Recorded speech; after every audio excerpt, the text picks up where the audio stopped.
Good morning, everyone, and welcome to Brookings. I'm Mike O'Hanlon with the Foreign Policy Program, and I'm delighted to be here with my colleagues Amanda Sloat, Pavel Bayev, in from Norway, and Suzanne Maloney, the Deputy Director of our program, to discuss Syria with you today.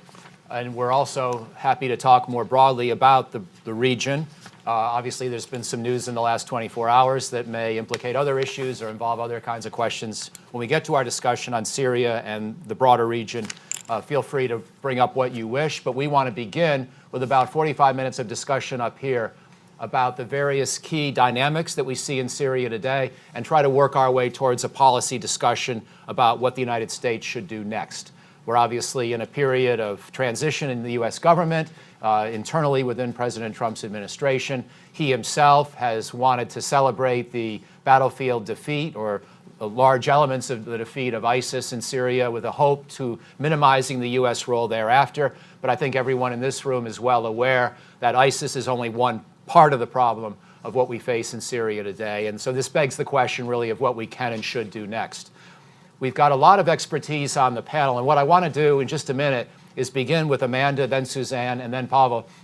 And each one of them, in addition to thinking strategically about the problem writ large and Syria writ large, has a key element of regional expertise that I've asked them to try to highlight, talk about, bring us up to date about. Amanda, who had been a Deputy Assistant Secretary in the State Department working on Southern Europe and Eastern Mediterranean issues, spent a lot of time on this issue, especially the Turkish and Kurdish dimensions when she was in government. She's also, I like to think of her as one of my most cosmopolitan colleagues. She's probably one of our top yoga experts, but beyond that, she's from Western Michigan. So most of the last 2 weeks, she's been mocking us for our intolerance for the snow, but she also has deep roots in Scotland, Ireland, I think other parts of Europe, and did her PhD at Edinburgh, as well as having, as I say, grown up in the heart of the American Midwest. And so you can talk about Scotland and Ireland with her if you wish in Q&A, but we're going to begin with Turkey and the Kurds. And then Suzanne Maloney is one of the country's top experts on Iran, wrote the definitive work on the history of U.S.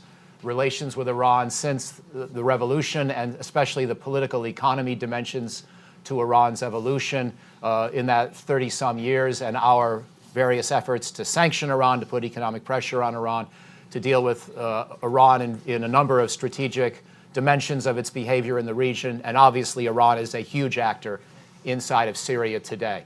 And then Pavel, who's kindly flown over from Oslo for this event, is a student of all things Russia. In fact, he was born and educated in Russia, still has family and goes back to Russia quite often, and studies different dimensions of Russian foreign policy, including military reform, including Russian foreign policy in places like the Caucasus, and certainly in the broader Middle East as well. And he's also a specialist on Russian energy issues. So what we're going to hope to do, the goal of the conversation, is again to bring in these different pieces and then work our way towards a broader discussion of what U.S. policy should be.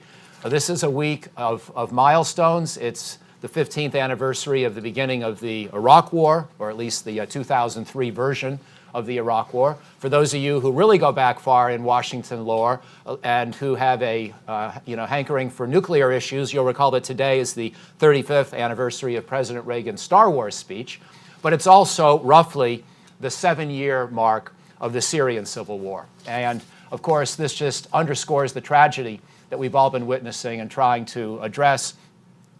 Roughly 500,000 dead, about half the population displaced, roughly 12 million out of an initial population of 23 million or so. Of the 12 million displaced, probably 5 million are refugees in different parts of the broader Middle East and Europe. This has obviously become implicated with many of the ISIS concerns in recent years and terror attacks inside of Western Europe in particular. Huge numbers of internally displaced, huge parts of the country completely devastated by conflict, with an estimated price tag for reconstruction of maybe something in the vicinity of $100 billion. Just a couple more words of introduction from me, and then we'll go to Amanda. The Institute for the Study of War, as many of you know, does excellent work on tracking what's going on the battlefield in Syria. I've printed out their latest map. It's not quite big enough for you to see. I'll wait for my microphone to repair here. Sorry.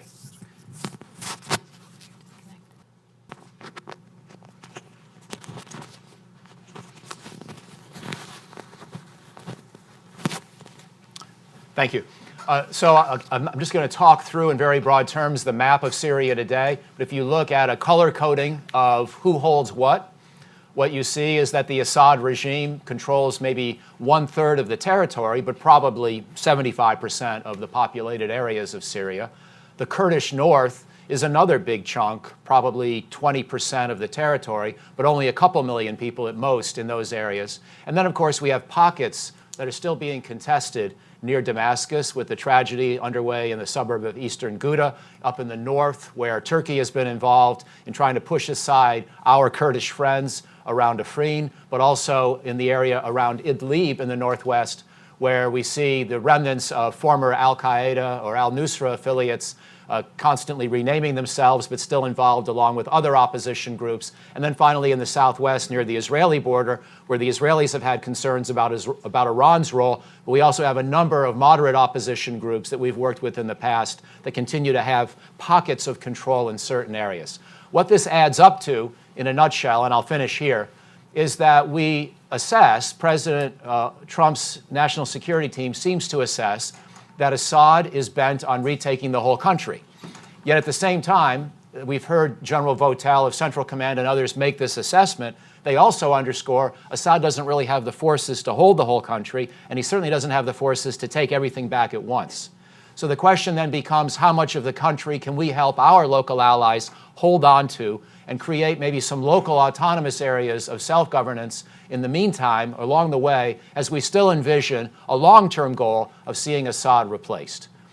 I'll just signal that I have various serious doubts as to whether the replacement of Assad can be a realistic U.S. policy goal, and most people don't really think it is in the near term, but we still cling to that hope through the Geneva negotiation process and through various kinds of public statements, for example, by Secretary of State Tillerson in his speech at Stanford on Syria in January. So those are just a few pieces of what we want to try to bring together with your help in the course of the next hour and a half. Without further ado, I'm now going to turn the floor over to Amanda, then Suzanne, and then Pavel. Hi, thanks, Mike, and thanks for pulling this together, and thanks to all of you for coming out this morning.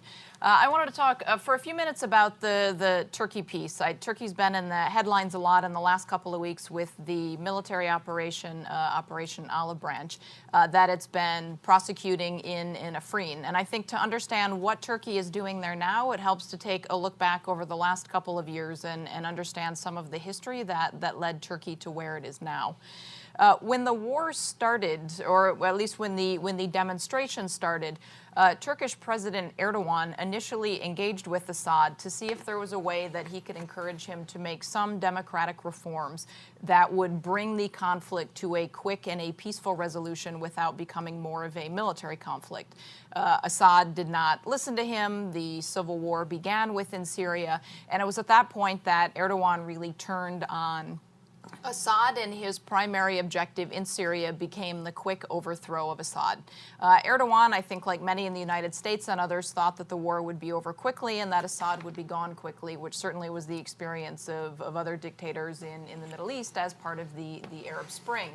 As part of that, I think the Turkish government was willing to turn a blind eye to some of the fighters that were crossing its border and going into Syria in the name of trying to get rid of Assad more quickly.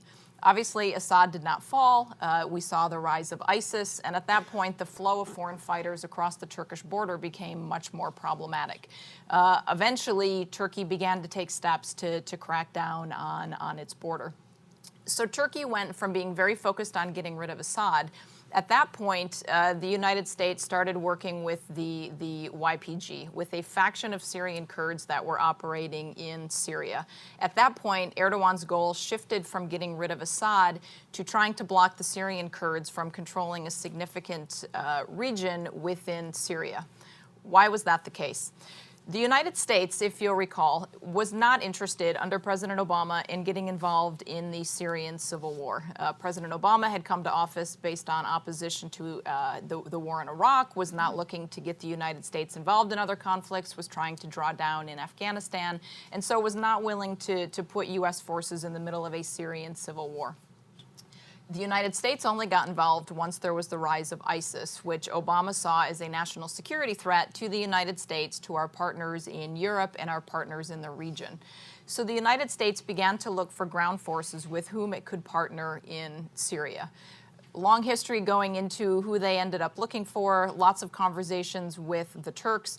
Some of the conversations with the Turks ended up faltering because President Erdogan had been quite insistent on the U.S. developing a no-fly zone along its border, which was more military action than what the United States was looking to get involved in. There was also some disagreements about the number and availability of Syrian opposition forces on the ground. The U.S. had a train and equip program, which you'll recall ultimately was unsuccessful, partly because, again, the United States was only interested in supporting forces that were willing to fight ISIS. Many of the moderate opposition forces that were operating in the area at the time wanted to fight against the regime. It's what they had been doing for a number of years. It's what their fellow brothers had died for. It's what they wanted to do. This did not leave the United States with a large number of good options. U.S. Special Forces who were deployed in Syria to look for ground forces with whom to support in partnership with American air power found a faction of Syrian Kurds on the ground that they wanted to work with. It's important to remember that these are not all Syrian Kurds. It is a faction of Syrian Kurds. They ended up working with the YPG. The problem for the Turks with the YPG is that they are closely linked with the PKK. The PKK is a designated terrorist organization by the United States and Europe that has been operating a domestic insurgency in Turkey for the last 40 years and has resulted in the deaths of thousands of Turks.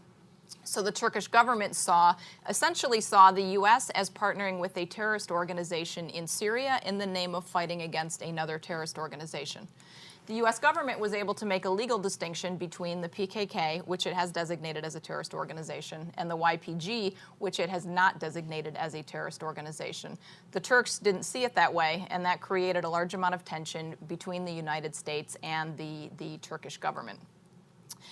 This is essentially what we are seeing playing out now with the conflict in Afrin. The Turkish government's understanding had been that the United States was going to work in a very limited and tactical way with the Syrian Kurds in this fight against ISIS. Erdogan was willing to a certain extent and after a large amount of diplomacy to tolerate this cooperation on two grounds. One is that there was not arms given directly to the YPG, and U.S. Special Forces worked with the YPG and a number of Arab forces to create this umbrella body, the Syrian Democratic Forces, and was able to give some supplies to the Syrian Democratic Forces more broadly rather than just the YPG specifically. President Trump ended up putting in place a plan that Obama had initially outlined to arm the YPG specifically for the fight in Raqqa. So this was the first thing that changed, that Erdogan wasn't happy about. Erdogan's second red line was that he didn't want the Kurds to control a contiguous region across all of northern Syria. The United States has been working with YPG forces in eastern Syria from Manbij east to the east of the Euphrates River. Interestingly, Russia has been working with a faction of YPG forces on the west in Afrin. The Turkish government did not want these two areas of territory to be connected, which would create a contiguous Kurdish region. It would block any sort of Turkish access into Syria, and it would be seen as a security threat all along Turkey's border. So I've been talking too long, so just to move this forward, Turkey's military action in the last year or two has largely been to prevent the connection of these two territories. Operation Euphrates Shield, which it launched in summer of 2016, was a way of wiping remaining ISIS forces off its border and preserving a corridor between these two areas of YPG control. What it's doing now with Afrin, interestingly, is attacking the area in Afrin where the YPG Kurds are, again as a means of pushing them out to clear space off the border there. The history of Turkey's interaction with Russia has been interesting as it went from very tense relations after Turkey shot down a Russian plane that had been violating its airspace to now needing to cooperate with Russia, which controls the airspace in northern Syria where Turkey is operating. The last thing that I will say is the challenge that Turkey is now facing, and we'll come back to this in the discussion, is that there tend to be very conflicting messages coming out of the U.S. government, not only about what its overarching Syria strategy is, but what its policy is towards the YPG.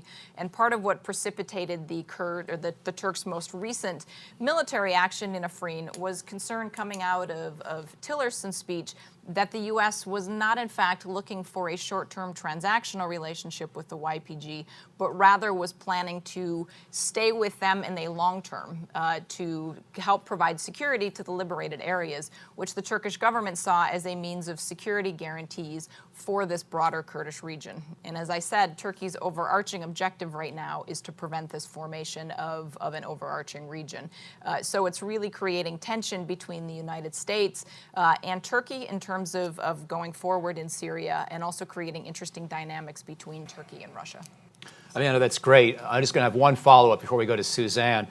And obviously none of us can predict the future, but from what you just said and what you wrote in your excellent paper that everybody here should know about, a very good paper on the U.S.-Turkish relationship that just came out this year, I do sense at least the potential for hopefulness that if one were to, if our long-term goal in dealing with the Syrian Kurds is to make sure that they can begin to live in peace, that they don't have to be ruled by Assad again, and that they can still keep pressure on ISIS and prevent Iran from gaining more foothold in the east.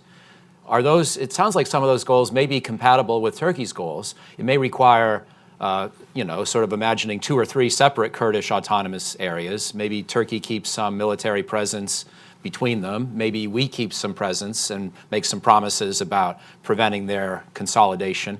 But is that kind of a vision, at least hypothetically, something we can work towards? Yeah, I think we need to work towards some sort of solution, and I think some sort of solution on the ground is possible. Now that the military operation in Afrin is completed, Erdogan has been threatening to march about 60 miles east to Manbij. Now, Manbij is where U.S. forces are deployed, and it's also where there are YPG forces that the U.S. has been working with. The United States consistently told Turkey that YPG forces that had gone into Manbij to clear the city as part of the military operation were then going to leave Manbij and move back east after the operation was done. This has not happened, and it's something that Erdogan is continuing to drive towards. And so I think Erdogan had been willing to tolerate a certain Kurdish presence with the YPG on the east of the Euphrates, outside of Manbij, but wanted to keep this space clear in the middle area. So there are U.S. promises that he is looking to fulfill. So the question is whether you can do multiple things, whether you can get the YPG to move out of Manbij, whether you can try to get the YPG to relinquish their affiliation with the PKK, which they have never done. Ultimately, you need to have some sort of solution to the Kurdish issue within Turkey, ideally in the name of getting the PKK to resume its ceasefire and to resuming peace talks between the Turkish government and the PKK, which Erdogan had done successfully at one stage, but then that ended up falling apart in the face of some Syria-related violence. And I think there really needs to be ways of addressing some of Turkey's legitimate security concerns about what's happening there. But I think we need to find some sort of diplomatic solution, and it may contain a military component, because otherwise, if President Erdogan is to believe, his forces in partnership with the Free Syrian Army on the ground are going to start moving east. And I think everybody wants to avoid a situation where you have American and Turkish forces in direct military combat with each other. By the way, just one last clarifying question for me, for my benefit. This entire region east of the Euphrates that the Kurds control, there's fewer than 1 million people in the entire region, right, or in that ballpark? There's only about 2 million Kurds in all of Syria, I think, 2.5 million. Are these the right order of magnitude numbers? You've got me. I'm not sure of the numbers. Well, I think it's fair to say that the Kurdish population in Syria is, by the estimates that I've seen, about 10% of the total, something like that, and large fractions of it were in the cities. So, I mean, the only broad point I'm trying to make is not a math test, but to get a picture of this terrain. This terrain is arid and sparsely populated with just a few urban concentrations. Is that a fair overall picture to draw? Especially in Afrin, I think that tends to be a much more mountainous area. But the one point you raised that I would again reinforce is one, the YPG do not represent all Syrian Kurds. There are other factions of Syrian Kurds, including those that have been represented in the opposition that has engaged in Geneva and other negotiations that the YPG has not participated in. And in addition to the makeup of this area, you also have large numbers of Arabs. And there have been reports and some concerns about large numbers of Arabs being displaced from these regions as part of the Kurdish military operation there. So I think we tend to look at the Kurds exclusively in terms of fighting for us against ISIS, which I think has been part of their strategy, but they also have a political agenda in terms of wanting to create this region. And so in addition to looking at the broader stability questions and the counter-ISIS questions, we also need to be looking at the demographic makeup of this area and ensure that we don't have large numbers of Arabs that are being displaced from what have traditionally been Arab cities in that region, which is the case for Raqqa, for example. Right, great, thank you. Suzanne, over to you to paint the picture of what Iran's activities and interests are at this point and how we should think about them going forward. Sure, and thanks so much to Mike for organizing this event, and to both Mike and Amanda for kicking us off with such a really rich discussion. And thank all of you for coming out on an unseasonably cold April or March morning, almost April.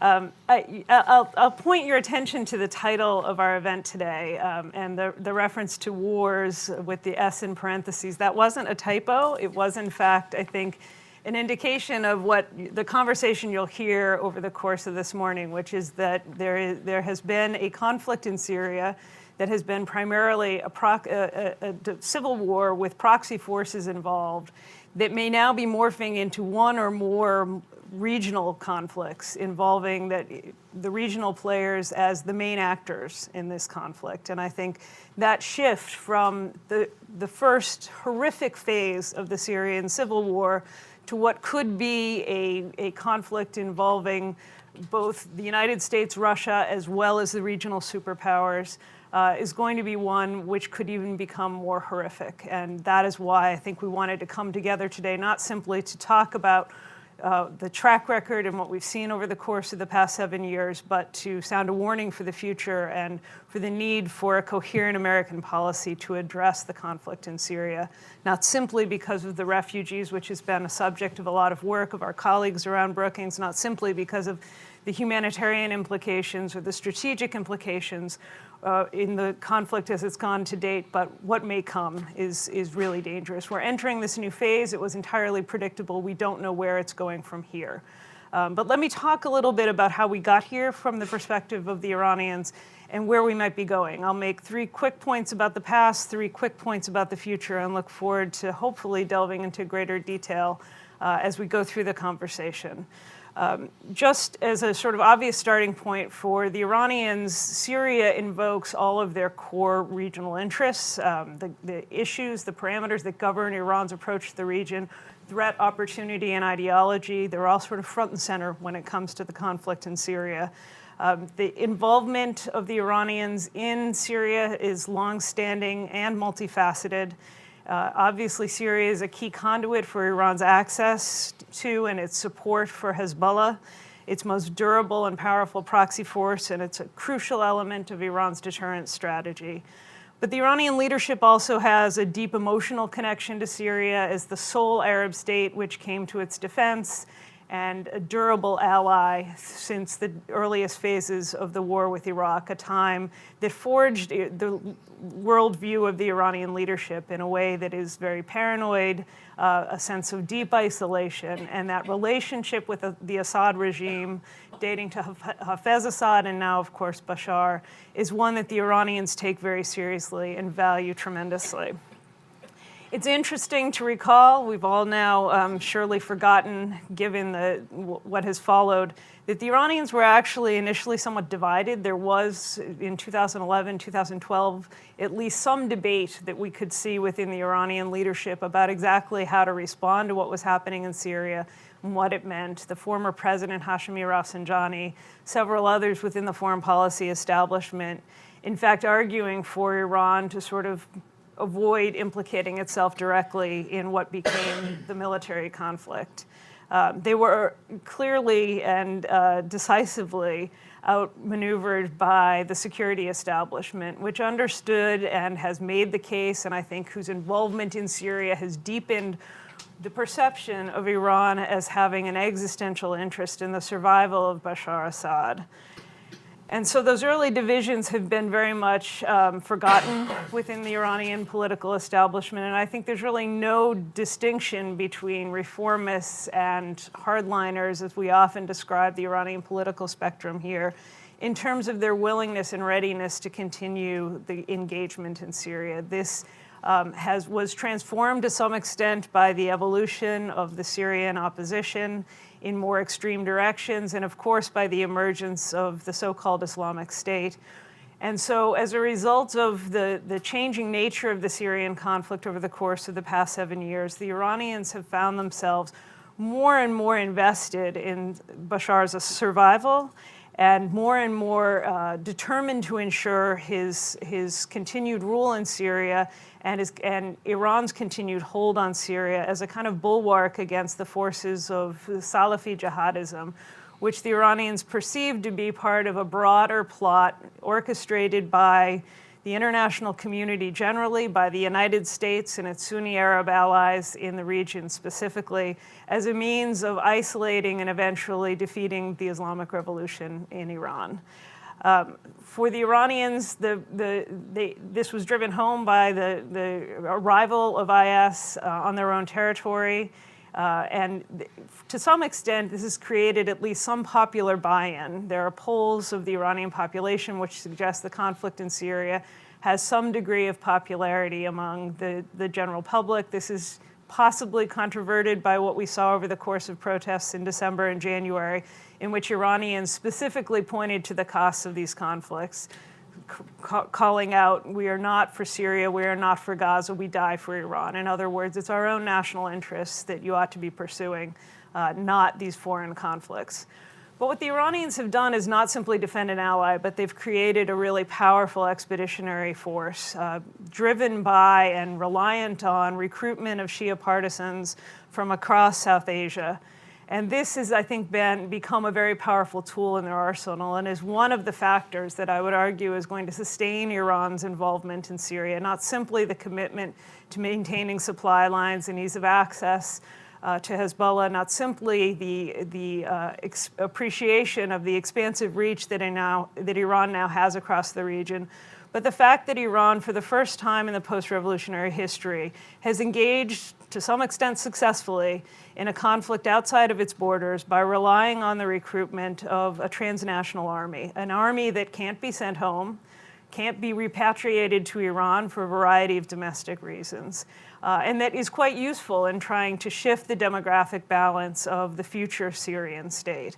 And I think that is a very powerful reason why we're going to see the Iranians sustain their involvement in Syria. They're looking to consolidate their gains, to test the red lines. We've seen already the first use of force by the Israelis against Iranian targets on the ground in Syria, ramping up what has been a long-standing campaign on the part of the Israelis to try to push back against at least Hezbollah and other Iranian proxies. This latest development, the attack on Iranian forces, I think, is just a taste of things to come. I have colleagues here from the Center for Middle East Studies here at Brookings who can speak to this in greater depth, but I think we're going to see a continuing process between the Iranians and the Israelis to try to test the boundaries of what might be tolerable. And this is where the position of the United States becomes so interesting. Finally, the Iranians want a kind of payback. They've invested a lot in Syria, not just hundreds of their own Revolutionary Guard commanders, thousands of those that they recruited to fight in Syria from South Asia, from the Shia militias in Iraq and Hezbollah, but also in terms of their own treasury. And these strains, as I said, have been showing up in terms of the domestic politics of Iran. And what we're hearing from the Iranian leadership is that they're determined to stay, that they, in fact, see the fight in Syria as the kind of front lines, as Ayatollah Khamenei said recently, of the fight against the world imperialism and the conspiracy against Iran. There is a heightened risk. The Iranians appreciate that as this new phase of the war begins, with a more assertive Saudi Arabia, with an American president who is more unpredictable than his predecessors, that the possibility of a wider conflict is one that they have to be prepared for, but every indication from Tehran suggests that they are in fact prepared for that fight. Fantastic. So one follow-up for you, please, Suzanne. Thank you for that excellent primer of where Iran's activities have been, where its interests are. Is it fair to conclude from what you said that, at least in Tehran's own potentially delusional way, they think of what they're doing in Syria as partly defensive? And it's not all about destroying Israel or any other kind of offensive great ambition like that. They see this as, in some way, protecting fellow Shia and protecting the revolution even in their own country, which may or may not make them easier to deal with. But you're saying that's actually a sincere view in their own minds about what they're up to in Syria? Well, for the Iranians, the best defense is a good offense. And so, in a sense, they'd prefer to take the fight in Syria than see the fight at home. And this is precisely the argument that they're making to their own population. And it's why, for some period of time, there was at least some suspicion that this was not an unpopular conflict in the eyes of most Iranians. But yes, absolutely. This is, for the Iranians, this is an attempt to ward off what they see to be very much directed as a conflict against them, and one that has been orchestrated deliberately to try to take out the Islamic Republic. And they see Bashar Assad, who wasn't a very popular figure in Iran at the outset of his leadership in Syria, they see his kind of staying power and his willingness to kind of thumb his nose at the international community as more evidence of the utility of that alliance. Thank you. Pavel, I'll be curious, to have your take on what Russia's been up to, and also ultimately that same question of, what does Putin really want in Syria, and what would he be willing to settle for in a war that's allowed him to really flex his muscles, but also obviously bogged Russia down and cost Russia a lot. So I'd love to get your take, and thank you again for being here all the way from Norway. Oh, it's certainly my great pleasure to be part of this conversation, and I appreciate the opportunity very much. I will not give you a broad picture of kind of Russian intervention in Syria. I think we have discussed that over the last 2.5 years, back and forth many times. It was certainly a very high risk and also a low capacity enterprise, and the risks were managed, and the investment, so to say, in that intervention generally paid off above expectation. It was all in all a remarkably successful exercise in projecting power, successful to such a degree that last autumn, after the meeting with these two partners in Sochi, Putin proclaimed victory. And that was exactly the point where everything went wrong. Typically, that's how it happened. And costs and casualties mounted, the ability to control the situation diminished, far greater than Russia reduced its scale of its intervention, and what appeared to be a victory or very near victory has turned into a rather serious confusion. And it is probably impossible to answer your question what Putin is really up to. I don't even think that the standard answer up to no good would suffice, because he is probably at loss at the moment. He was certainly busy with other things in the recent weeks, and elections still matter even in Russia.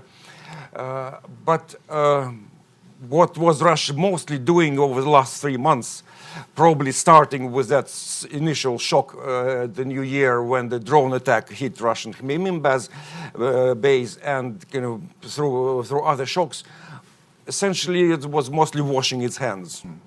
It washed its hands over the Kurds in Afrin and gave green light to Turkish offensive there very directly through the kind of military channels, generally assuming that on balance the strategic partnership with Turkey is far more important than whatever ties with the Kurds Russia had. It washed its hands over its own mercenaries, which were hit severely caught on the wrong bank of the river effort, and Moscow was quite shocked with that U.S. strike on them, because certainly it was a colossal overkill. You're looking at what assets were gathered for that very short strike, from drones to B-52s, from the kind of flying fortresses, C-130 to helicopters and artillery. That concentration of firepower Russia is never able to gather for any purposes. So Moscow was quite shocked and pretended that nothing happened. Moscow also going to washed its hands over the problem in Eastern Ghouta, saying nothing can be done. Yes, another sad story, but the UN discussion in Security Council was very clear, deliberately blocked. Moscow also had no objections against the Israel airstrike against Iran, quite a strong airstrike again, unprecedented, probably again a sign of things to come. Again, no response from Moscow, and probably this sort of position makes certain sense. You allow all the other parties to that protracted conflict to make their blunders and mistakes. You are not kind of partaking in that. You are kind of licking your own wounds and generally staying there. But this strategy involves the risks of losing relevance. Not only of losing control, probably kind of Moscow has stepped away from that desire, but of losing relevance. And where to come from this particular stage further, how to avoid losing relevance is not something Putin likes. For him, staying in the focus of events, particularly like in Syria, is an important point in itself.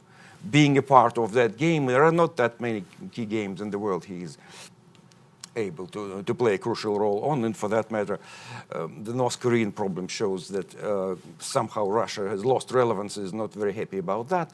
Syria is one place where Russia feels that it still can make a difference, still wants to return to that possibility, but it doesn't want to carry the burden to pay the costs.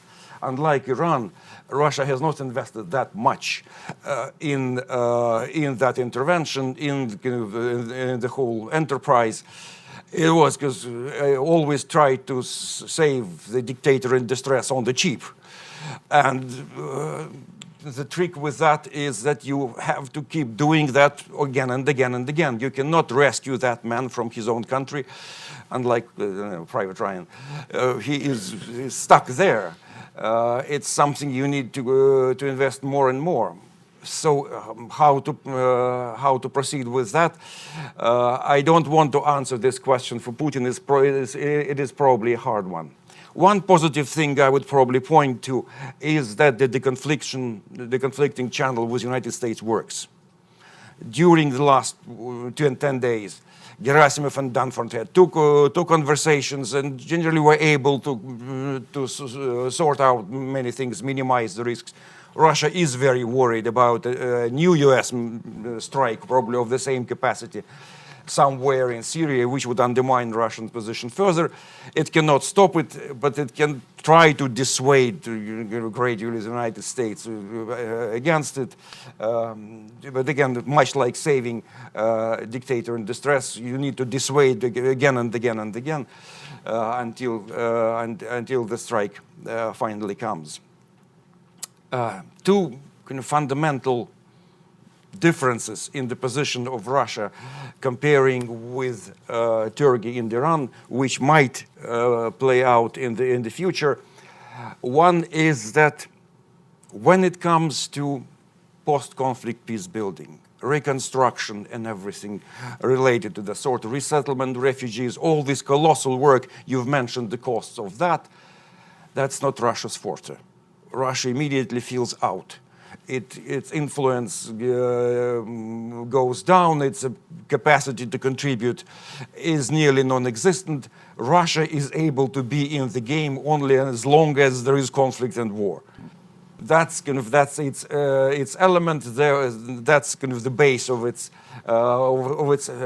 influence, which again is not a very constructive proposition. The second difference which is there, is that unlike these two parties to the conflict, and unlike Israel and some other stakeholders, Russia is one party to that war, which in principle can pack its bags and go. There are no vital interests for Russia in that war. Russia is not really committed 100% to that. Syria is still a faraway place. Russia has no intention of quitting. Russia has no plans for withdrawal. But all the stakeholders in the conflict know that for Russia, this option is present. If things would become too burdensome, too problematic, too risky, Moscow can sail away. And that's both the plus and the minus. Whether there is really staying power in Russian intervention is still an open question. 2.5 years isn't long enough to answer that. But the very availability of this option makes Russia's position rather special. And I will stop here just in order to save more time for our discussion. That's fantastic. Thank you. And also thank you for the humor. It's pretty hard to find any humor in this subject, but I appreciate your noble efforts. I just want to really ask one more question of each person on the panel. It's going to be the same question for all three of you, and it's a policy question. As I said at the beginning, our hope here is that as the conversation continues with your help until 11:30, we'll wind up, maybe some of us at least, thinking we have a clearer sense of what U.S. strategy should be, even if we may not all agree exactly on all the details and walk out with a consensus.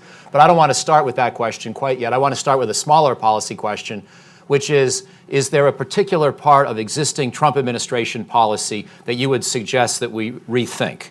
And you can be as small bore or as big picture as you wish. And I'm just going to remind people, to buy time for you to think about how to answer that, remind you essentially what stated U.S. policy is right now. I personally see it as primarily two major statements by government officials in the last few weeks. One was the speech by Secretary of State Tillerson, outgoing Secretary of State Tillerson, at Stanford in January, which was on Syria. And the other was the Syria portion of General Votel's testimony before Congress in recent weeks, General Votel, of course, being the combatant commander at Central Command.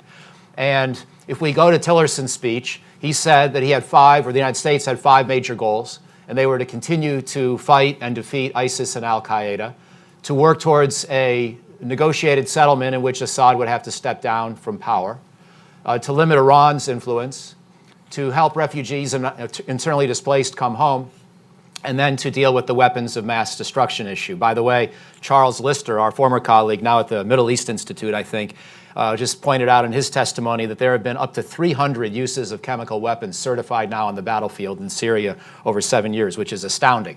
So that problem has not been resolved. And then Tillerson talked about how to advance those 5 goals, and he talked about how the U.S. presence would be enduring within Syria, although the president may have partly contradicted that, it sounds like, in recent days. He talked about how we would try to work regionally with certain local and regional actors to help with the recovery process, bypassing Damascus and bypassing Assad along the way. And Votel went to Raqqa with AID Administrator Mark Green in recent weeks, essentially as a way to underscore that commitment to help rebuild in all the zones where we can safely operate. And Tillerson also promised the Turks that we would work hard to satisfy their concerns about the future political role of the Kurds within Syria, although how much he persuaded the Turks is another matter. So that's one piece of existing policy. The other things I would add from Votel's testimony are briefer, but he said a few other additional things. He underscored how we have to really work with these local councils. So he reiterated the message about local governance and reconstruction, which is a little bit noteworthy coming from a combatant commander who might have been forgiven for simply celebrating the partial defeat of ISIS and then hoping the problem could go away. But Votel didn't give himself that easy out. He also underscored we're not interested in fighting Assad militarily, which at one level is obvious, but he made the statement explicit yet again. And of course that we didn't want to fight Russia. And then finally, he talked about how we needed to work towards some kind of a resolution with Turkey, but also in a way that was fair to the interests of our Kurdish partners. So these are the different pieces of U.S. policy that are on the table. And I just wondered if people wanted to comment. This is not totally different, Amanda, from Obama policy, as I interpret it anyway. It may be slightly different rhetorically. And I'm not going to give you full responsibility for Obama policy, but I'm curious, as you having been an official in that government, how much you would see continuity with Obama to Trump, and then which pieces of Trump policy you might want to quibble with, or at least suggest that we begin to rethink. And then I'll have the same questions for Pavel and Suzanne. That's a good multi-part question. My overarching comment is I am not clear what current U.S. administration policy is on Syria. Yep. And even if you unpack some of the statements that you referred to, there's internal contradictions within them. Tillerson, I think, set out a policy that on paper makes sense as a policy, but it is very unclear how that gets implemented, given the competing interests of Russia and Iran in particular on the ground, whether the United States is prepared to make the military investment long-term in achieving some of the other goals that he laid out. And very strikingly, he shifted the policy focus from what during the Obama administration was a very clear counter-ISIS only policy to introducing elements of countering Iran on the ground. And so then the question becomes which forces Tillerson envisions doing that and how they are going to do that. The U.S. has been relying on these Syrian Kurdish forces, and what you have been seeing in Afrin is a number of Syrian Kurds, YPG members, who have been leaving efforts to conclude the fight against ISIS in Manbij and east of the Euphrates to join their YPG brothers in countering the Turks in Afrin. So it's not surprising that these YPG forces' primary loyalty is going to be to fellow YPG forces, but it does raise some question about the extent to which we continue to have leverage over them in the east, and also the extent to which they are willing to continue being our ground forces for our own military purposes there. On the Votel speech that you referenced, it was also interesting to see in his testimony that he said they were only focused on countering ISIS. And so I didn't hear a lot in his speech about now pivoting to a counter-Iranian mission on the ground there. Votel also said that their mission was not to try and resolve the broader conflict in Syria, the broader civil war in Syria. The military has been very focused on this counter-ISIS operation. As a result of that, I think special forces, including Votel and others, are very invested in their partnership with the YPG. And so they are articulating the strongest American support for the YPG in a way that the State Department is trying to preserve this relationship with Turkey. Then you have the president who told President Erdogan last fall that the U.S. was going to stop arming the YPG in Raqqa, with the Pentagon quickly backtracking and saying they were reviewing this to see whether or not that was going to happen. And then you had President Trump saying in his press conference with the Saudi leader this week that the U.S. was likely to be able to leave parts of Syria now that the counter-ISIS operation was done. So you seem to have a president saying that the U.S. is going to declare mission accomplished against the Islamic State and leave. You have a State Department that has described cooperation with the YPG as temporary and transactional and very focused on preserving ties with the Turks, coupled with Tillerson's speech that was never clear to me if that was actually a fully interagency vetted statement of what U.S. policy was. And then finally, you have different factions within the Pentagon, most notably special forces, that are very committed to continuing their alliance with Kurdish fighters on the ground. So I think there is a lot of confusion within the administration about what ultimate objectives are. Thank you. Pavel, same question to you. And you can go as big or as small as you like, be as specific or as broad. Yes, it's not really quite my professional expertise to give clear advice to the U.S. government on how to conduct its business. And better from you than from Putin. So, well, I have to listen to some Russian. And it's looking from outside, it's certainly a fascinating show about how different policies clash and how different personalities interact. And I I don't think there is much chance that there will be more coordination in that effort and not less. I don't really put much trust in the possible summit between President Trump and President Putin if that materializes. Idea which is very welcomed in Moscow, but still too hard to pull out. One proposition which these days is probably strengthening is turning more against Iran. Sorry for stepping on that ground. And Syria is one place where Iran is vulnerable, where it is possible to inflict pain and squeeze the assets for the United States without going all out against Iran. So this is kind of a low-risk area where it is possible to go with that policy. And I think, as far as Russia is concerned, it is possible to secure Russia's consent for that. Russia's partnership with Iran in Syria is not really rock solid.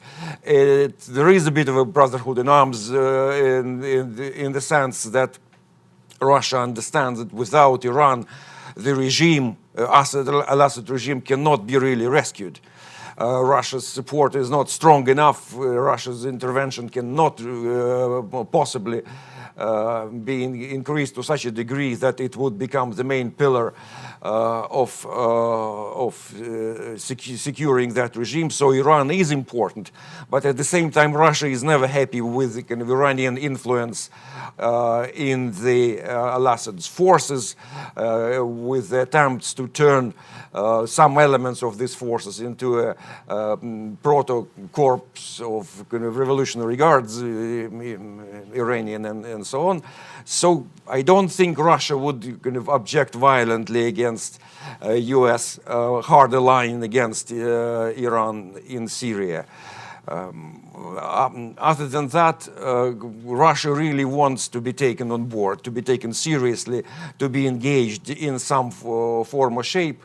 And through that engagement, it is probably possible to make Russia agree to just about anything United States would want to accomplish, short of removal of Al-Assad regime, which is still somewhat of an important proposition.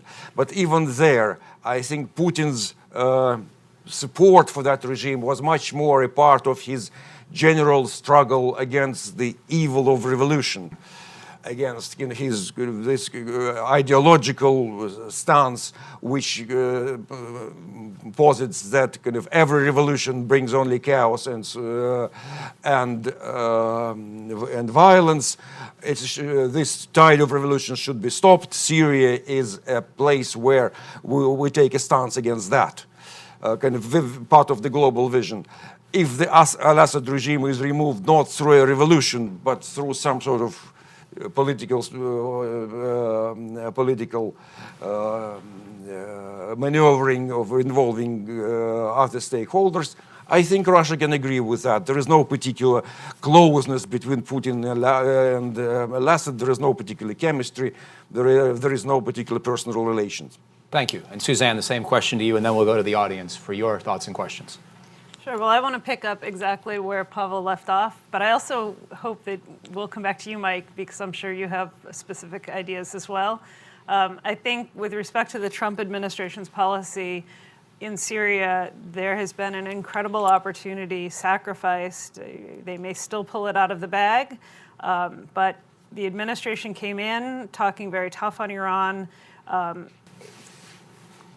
based on the perception, legitimate perception, that the nuclear deal had not produced the kind of wholesale transformation of Iran's regional policies and approach to the world that at least some elements of the strategy to sell that deal here in Washington had promised that it might.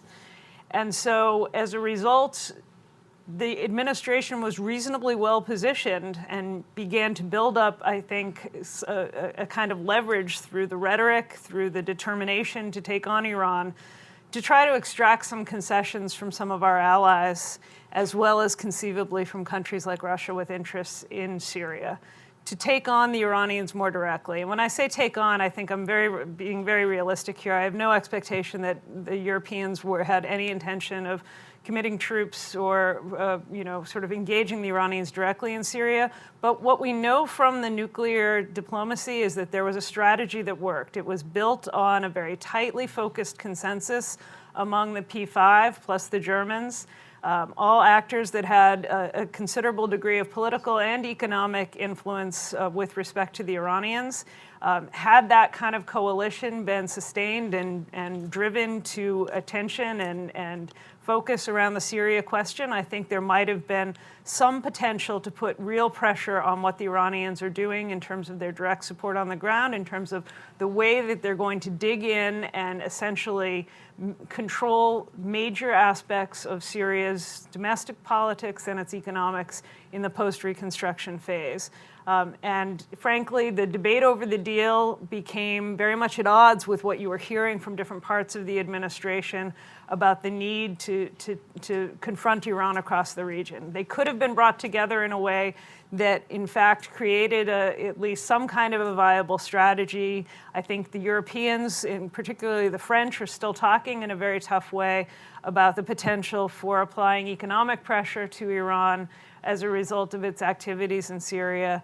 But in effect, the kind of fixation on the nuclear deal and what I think now is an almost inevitability that the United States will abrogate its participation in that deal and get absolutely nothing in return from the rest of the world or from the Iranians has sacrificed an incredible opportunity. And let me just make one other point, because Mike referenced the sort of persistent use by the Syrian regime of chemical weapons. This is an issue that, frankly, the Iranians are incredibly exposed on, both in terms of their own domestic politics and in terms of their regional exposure.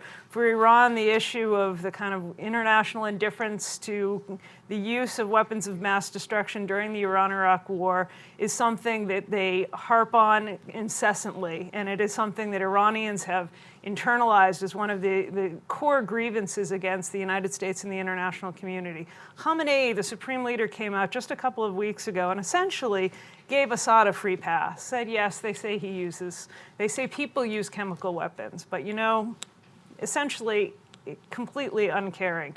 If we had made this issue a much more high priority issue, the Iranian complicity in the use of chemical weapons in Syria would have had domestic reverberations within Iran in a way that could have been very powerful. And so again, I think a real opportunity lost. Perhaps there's some possibility in the weeks to come before the May 12th deadline for renewal of waivers to sustain our participation in the Joint Comprehensive Plan of Action. There will be some rethinking on the part of the administration.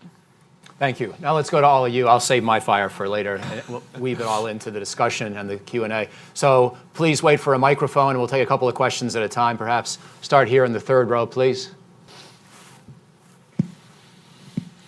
And please identify yourself as well. Thomas Bonomo, American Humanist Association. I wanted to ask Suzanne what combination of coercive measures and diplomatic, economic incentives, et cetera, would potentially persuade Iran to come seriously to the negotiating table on regional issues, including Syria and the Israeli-Palestinian issue, which I view as inextricably interconnected. And on the chemical weapons issue, I think that would, U.S. credibility would depend on us, frankly, acknowledging our own involvement in the 1980 to 88 Iran-Iraq war and that aspect of it. Thanks. Thank you. And there's a question. We'll go to that about the eighth row back there. I see three hands. Why don't we take all three of those? So we'll have four questions, and then we'll come back to the panel. Hi, Alex Werman with the Atlantic Council. So in the medium term, if there is a de-escalation in the conflict, would it be in the U.S. interest to kind of promote and push international financial institutions to take part in any sort of reconstruction, understanding that while there would be humanitarian benefits, it would also possibly lead to an entrenchment of the Assad regime? Thank you. Thank you. Hi, thank you all. Logan Pauley with Stimson Center. We see that the resolution 2401 is ending in a couple of days, and it's failed pretty miserably. The humanitarian ceasefire arrangement. That's correct, yes, the 30-day ceasefire. At a meeting on March 12th, Nikki Haley said that the U.S. plans to put forward a new UN resolution for an immediate ceasefire because the Russian ambassador said that the 2401 didn't include an immediate ceasefire, but we saw their humanitarian corridors fail. I wanted to ask if you guys see any opportunity for multilateral responses to violence in Syria as being beneficial, or if multilateral responses are actually exacerbating the problem. And then finally, please. Michael Levinson of the Middle East Forum. Do you think that the Arab League will be more receptive to a forthcoming Trump Israel-Palestinian peace plan that completely excludes the Golan Heights? So here's what I'd like to do in responding to the questions. I'll take the first one question, the one on reconstruction. Then we'll go to Suzanne, because you got one directly. And then Pavel and Amanda, you can just speak about whichever you wish, if you don't mind. I wanted to address the reconstruction question because I think it also raises the broader question, as you pointed out, of how to think about the future of Bashar al-Assad. To my mind, this is the fundamental contradiction in American policy right now. Amanda pointed out a number of tensions or contradictions. To me, this is far and away the central one. We have General Votel acknowledging we're not going to fight Assad. In the wake of the Russian intervention, there's no realistic chance of Assad being displaced. We're not even really trying to arm and train insurgents to achieve that goal. And we don't really seem to want that goal because even if it somehow could be achieved, we're not really sure how to control the mayhem that would inevitably result as those 500,000 deaths were avenged, most of them having been caused by the regime and its chemical weapons use, its barrel bombing, its artillery against apartment buildings, and so forth. So realistically, we don't have a way to think about Assad or his future. I think the Geneva process is counterproductive, not just a long shot, but counterproductive, because it deludes us into thinking we have a political strategy when we don't. And I would rather see it simply terminated or fundamentally redefined along the following lines. Let's acknowledge there is not going to be a negotiated transition of power in Syria in the short term, period. There isn't, because for Assad, that is snatching defeat from the jaws of battlefield victory. It's just that simple for him. He watched what happened in Iraq. This is the mirror image. If a minority group that had power for many years loses power, their group will suffer retaliation. That is the number one lesson of the Iraqi civil war, and Assad, I think, has at least interpreted the lesson in those terms. Others may want to disagree with me in a second. They'll certainly have that chance if they wish. But my bottom line is that the only thing we can hope for with Assad is that he allow autonomous governance in some of these more remote areas, and we should work hard on a full-bore reconstruction effort there, and even try to persuade the World Bank and other foreign donors to work with these subnational entities as they emerge. But we should also recognize Assad's going to stay in Damascus for some foreseeable amount of time, and our best hope is to try to persuade him to choose his own successor and hold up on the major reconstruction aid until he does for those parts of the country that he controls. And then as he does hand off power, we can at least try to get more Sunni Arab and Kurdish representation at the cabinet level and the advisory level in the future government, but recognizing that it's not going to be dominated by those groups, even though together they are the majority of the population inside of Syria. It's not going to be a democratic, majoritarian political transition because Assad will not allow it. And even if he himself could be incentivized by Russia to go find a dacha on some nice Russian lake and live in exile, he's not going to do that to his fellow Alawites. He's not going to desert them and leave them at the mercy of these sectarian groups who, even though the war is not simply a sectarian war, nonetheless it has a dimension, an aspect along those lines. And the Alawites will suffer enormously, in my judgment, if there is any kind of a future majoritarian government, unless we get extremely lucky. And Assad's not going to count on luck, especially when he's basically won the war on the battlefield. So it's got to be a managed transition to a successor that Assad himself likely and largely chooses. Our main leverage is with reconstruction aid to withhold the spigot being fully opened for areas like Damascus until Assad has chosen an acceptable successor that the Sunni Muslims and Kurds can at least tolerate and don't feel have been killing them in large numbers the way that Assad and his inner circle have been. So that's how I think we have to rethink the political strategy and link it to the reconstruction strategy. You can give some humanitarian aid to the areas that Assad controls in the short term. But you got to withhold the massive reconstruction aid for the central cities until Assad is gone, but recognize it's not going to be Geneva that chooses the successor. It's going to be a more indirect and Assad-driven process. That's my take. Thanks for listening. Suzanne, over to you. Very quickly, and I'll just start there because I really do agree with Mike's reality-based assessment of the prospects for a Geneva process having any relevance to events on the ground. But I also want to inject just a note of caution about the extent to which reconstruction aid provides us with leverage, because fundamentally, this is something that the Iranians have tremendous capacity and expertise in. They outmaneuvered us after the Lebanon war. They will control those cities, the major cities of Syria, in the aftermath of this conflict or in the next phase of this conflict. And isn't it handy that the Revolutionary Guard has had a construction business for about 30 years that now dominates much of the Iranian economy? Those companies are very well positioned. They're already talking publicly about what they expect, the industries and sectors that they expect to benefit from in Syria. And so I think that the danger that we have is by withholding our own engagement with the Assad-controlled portions of Syria, as we're essentially only enabling the Iranians to consolidate their hold on those.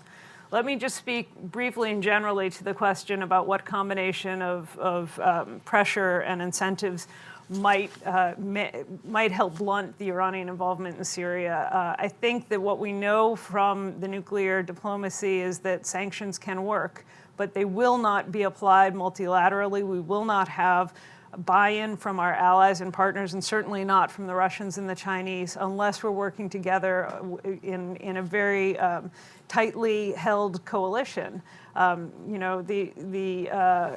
Europe has never sort of jumped to the front of the line when it comes to putting economic pressure on Iran.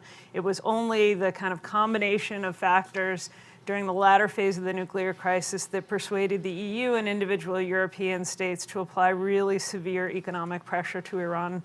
And it had an impact in terms of the Iranians willing to negotiate. It was entirely obvious that in the aftermath of the JCPOA, no one in Europe was going to start pressuring the Iranians over Syria. But the Trump administration, through this kind of attack on the deal, through the determination to go after Iran, had an opportunity, I think, to create at least some platform for a conversation on that basis. And just to the point about our complicity in the 1980s use of chemical weapons by Saddam Hussein, in fact, 18 years ago, an American Secretary of State expressed regret for our support for Saddam during that war. It has had no impact on Iran's worldview or on Iran's capacity to put trust in the United States. And so I don't think that that's the major issue here. I think what we have is a complete lack of shame on the part of the Iranian regime, and that should be exposed. Thank you. Pavel. Pavel. All right. Yes, there was a question about the usefulness of United Nations and multilateral institutions in general for preventing the next disaster, essentially. UN failed to prevent the disaster in Aleppo. It failed to prevent the disaster in eastern Ghouta, and probably will fail again, because probably the next disaster will be the Idlib province, where now everything is in place for the next offensive there.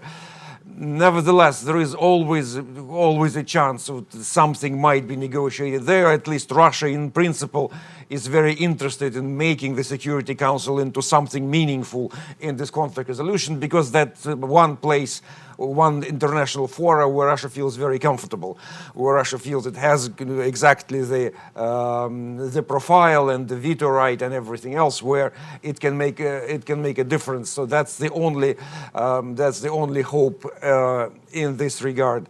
But the hope is pretty slim, and I do think the next disaster is in the making as far as the Idlib province is concerned. And again, everybody will be washing its hands and saying it's, after all, it's mostly Al Qaeda, which whatever name it takes.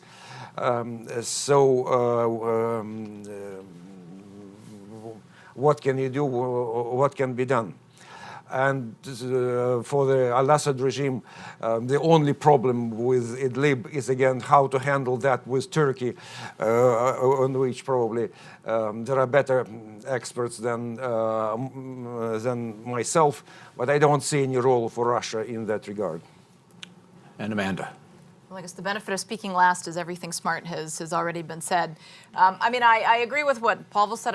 The UN has shown itself to be pretty ineffective in terms of ending any of the conflict, not least because you've got a Russian veto on the Security Council. And I think the things that Russia has been prepared to veto have been pretty extraordinary, especially when you look at some of the humanitarian and the CW statements that have been coming out.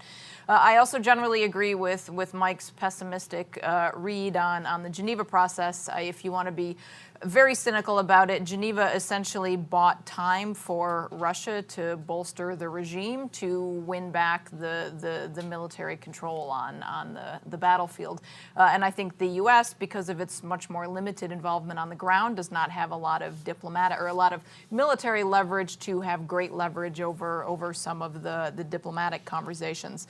I found Pavel's comments interesting, although perhaps not surprising, about Moscow's willingness to wash its hands of this. I think the initial thinking in the United States, which maybe was somewhat wishful thinking, but was that Russia was going to end up getting mired down and bogged down in the conflict, and then was going to end up suffering a lot of negative consequences as a result of that, which, going back to Pavel's opening statements, you can argue is starting to happen to a certain extent, that you have Putin declaring victory against ISIS in December, but now facing the same challenge that everybody else is in terms of how you win and secure the peace.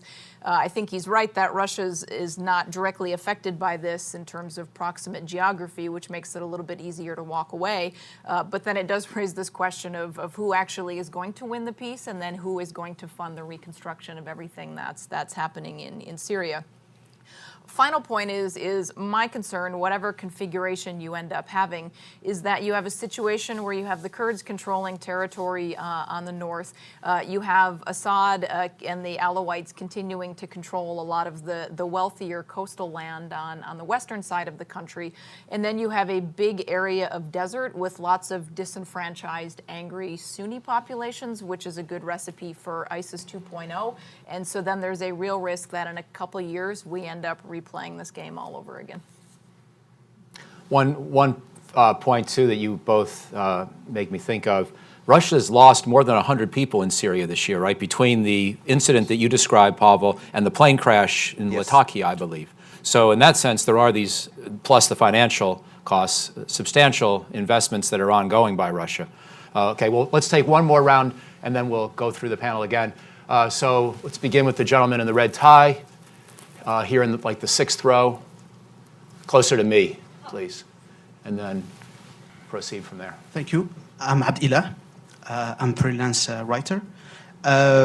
We all know that ISIS has been defeated militarily, but the question that the organization is still there.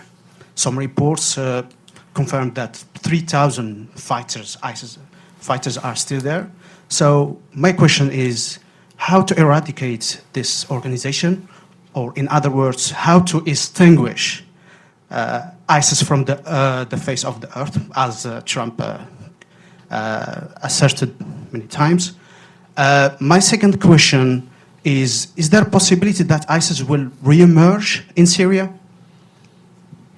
Why don't you give the microphone to the gentleman right next to you, and then we'll stay up here. Hello, Mark Esteva de Ordal of Montgomery College. You've already talked a bit about this issue, but I wanted to comment on maybe not my own opinion, but one that is shared by many people, especially my generation of kids who grew up post 9/11. We've seen what has happened in, let's say, Iraq and Libya and Afghanistan, and I think you've mentioned that this kind of a repetition of regime change might not be so as effective this round. So what I wanted to comment along with the current Trump attitudes with Russia and sort of less resistant, more resistant to this regime changes, what is in it for maybe the general public who's become more apathetic or fatigued of this constant conflict in the Middle East? And what is the benefit we get from continuing to be involved, whether it's political, militarily, or reconstruction? Great, thank you. And let's take one more, then I think we'll go to the panel, and then we'll have a final round of questions after that. And the last one will be here in the fifth row, I guess. Hi, Patrick Hoover, Navanti Group. My question is specifically for Amanda, but anyone else can chime in.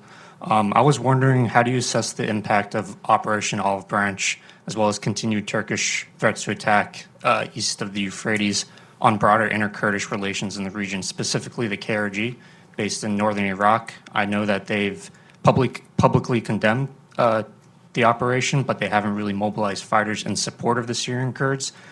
When faced with a common threat, we have seen Iraqi-Syrian Kurdish cooperation, specifically in Kobani a couple years ago. So I was just wondering if you could comment on that and what role the KRG could possibly play in reconciling between Turkey and Syrian Kurds. Great. So why don't we start with you this time, Amanda, and you can address that and any of the others if you wish, and then we'll just work through the panel. Sure. I quick comments on all three. The first and second were related. I mean, yes, I think ISIS is still there, and as I had said in my response to the last question, my concern is especially having a large disenfranchised Sunni population is a recipe for the reemergence of this. We're also seeing Al-Qaeda back in Syria. So even though we have defeated some of the major military centers, it doesn't defeat the ideology, and it doesn't defeat the appeal of the ideology. If you look at the coalition strategy that the United States had set out several years ago to countering ISIS, the military component was only one part of that. There was also an economic component, there was a large diplomatic component, there was a messaging and communications component, and frankly, I think a lot of the Arab countries in the region are going to have to be much more actively involved, continue to be involved in addressing some of those other strains of that. They are better placed to do so than the United States is, but this is going to continue to be a long-term challenge. That relates to the comment asked by the second person, which is there is a U.S. national security interest in this if you end up having the growth of regional terrorism. The reason the United States got involved in Afghanistan was because of 9/11 activities. I personally thought the Iraq War was a mistake, but the Obama administration had taken a very narrow interest in what was happening in Syria because of this ISIS threat. I think you could also argue that one of the other big results that has come out of the Syria conflict has been the massive refugee crisis. Turkey, for example, has 3.5 million refugees coming out of Syria with a population of 80 million, which is an extraordinary number. You've also seen the refugee and migration crisis that affected Europe. And I think in addition to the humanitarian situation there, it has contributed in some ways to the rise of these populist movements in Europe and also the rise of some of these far-right parties in Europe. So again, even though some of these things in the Middle East are some ways away from the United States, there are spillover effects on our allies in the region that you could argue end up having later costs on our national security interests, not only in the humanitarian space, the terrorism space, but also in terms of the now political complexion of a lot of our partners in Europe. To the question on Turkey and the Kurds, I think there's a tendency to look at the Kurds as a unitary bunch of actors, and the majority of Kurds in the KRG are actually a different faction of Kurds than the Kurds that are comprising the YPG. And I think there are differences between them, and there are also tensions between them in terms of some of these struggles for primacy within the broader Kurdish region.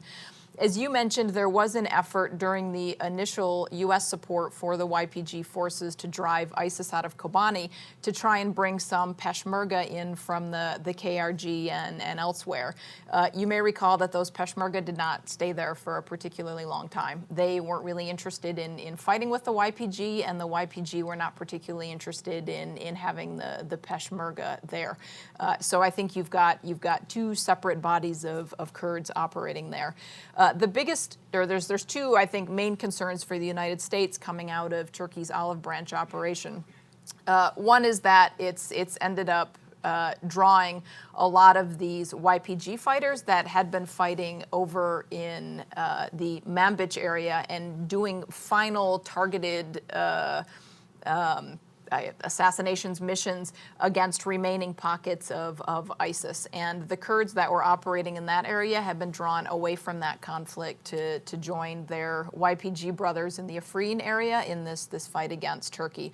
The second is if you end up having an expansion of the mission that ends up bringing Turkish forces directly into conflict with the Kurds in Manbij, which are ones that the United States is supporting, as well as U.S. fighters there. The whole Kurdish question ends up highlighting all of the intricacies of the conflict. In Afrin, you've got YPG that are supported by Russia, and yet Russia essentially acquiesced to Turkey's military action against them. Then you've got the U.S. that is supporting the YPG Kurds over in Manbij, and those two things are going to create a lot more concern for the U.S. government if Erdogan actually does expand his military campaign in that direction. I want to save time for one last round of questions, but anything to quickly add to Amanda's thoughts here from either one of you? Just probably a word about the situation with ISIS. My reading of that problem is that ISIS, as we knew it, is defeated, is gone. That ISIS which conquered Raqqa and Mosul, which built all these ties with Europe, that has disappeared. What are kind of remnants of that will probably shift and change and morph into something very different with a different name. What cannot be eliminated is the capacity for producing new forms of radicalism in the situation where there is a minority supported by Iran in the country, which is so traumatized, so destroyed, which so huge, such a huge refugee population. Something new is brewing and will come to surface under a different name, with probably a different passion, with a different capacity to connect with Europe. I think that is something which really made ISIS into an international threat. And just today we had another incident in France which shows that problem is also not taken care of. But to what degree the connection between the problem in Europe and the situation in Syria is interrupted seriously, that certainly remains to be seen. But it will not be sort of the same kind of ISIS under the same black banner.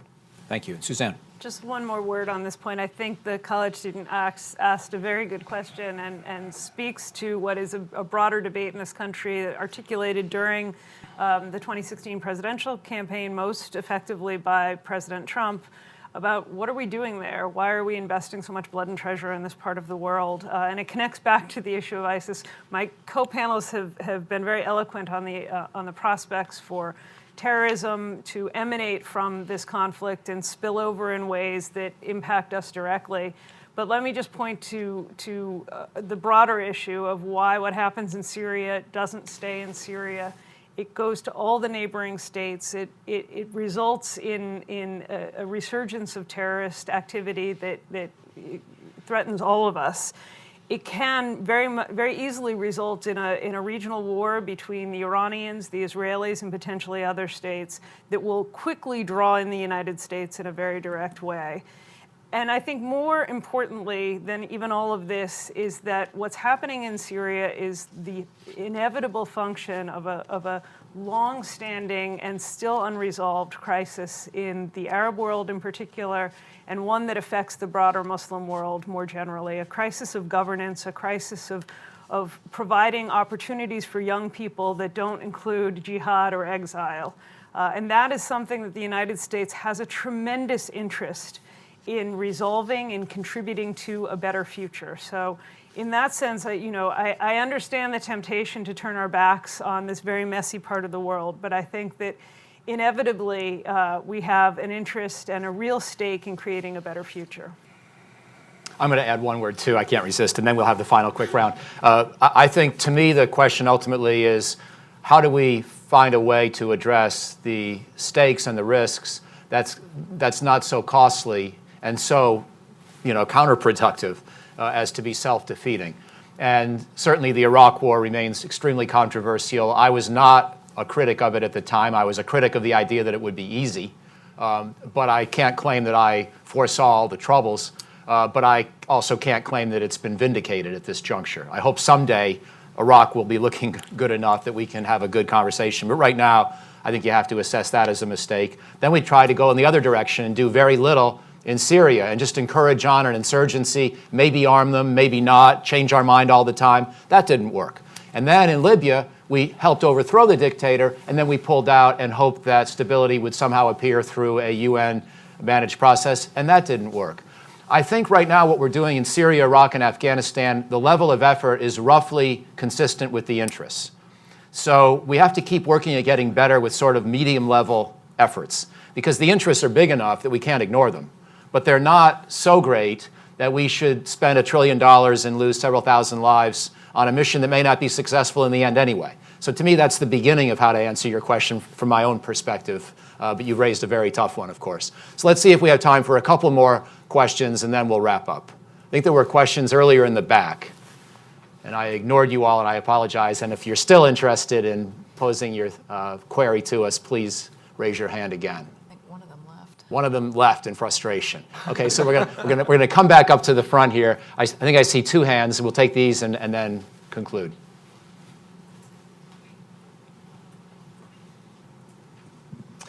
Hi, my name is Jack Rapansky, unaffiliated. Question about Israel.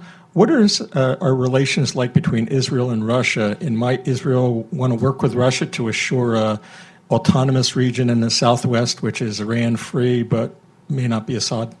And then we'll go to the gentleman in the sweater in the 4th row, and then be done. Hello, my name is Wright Smith. I'm with the Inspector General's office at the Defense Department.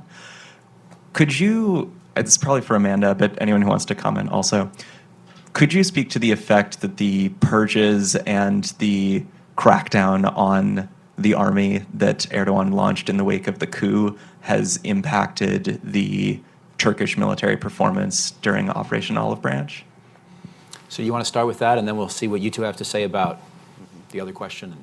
I think it's a good question. I don't have a deep understanding of where the Turkish military is. I mean, I think they have it was long and slow going in some ways in getting into Afrin, but then I think there has also been some surprise with the quickness with which the YPG has ultimately collapsed and decided to retreat.